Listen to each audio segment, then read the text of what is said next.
After exercise, two nutrients become the forefront of any athlete's nutrition.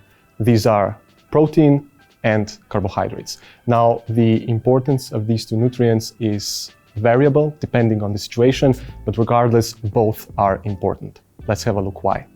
Having sufficient amount of protein in an athlete's diet is essential for proper recovery, not only muscle recovery, although that is obviously extremely important, but also for recovery of bone and connective tissue, for immune function, etc.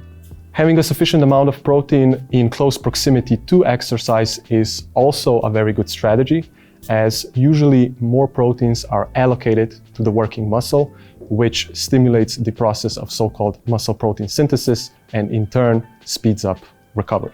The other factor are carbohydrates. Carbohydrates are the main energy fuel source during intense exercise, and it's essential that an athlete restores his body carbohydrate stores in the form of muscle and liver glycogen.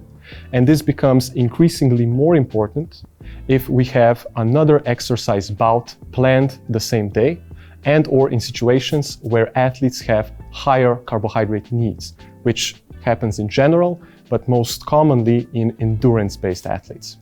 4Energy Recovery offers both protein and carbohydrates in an easy to mix up mixture, and the ratio between these two macronutrients is perfect for endurance-based athletes.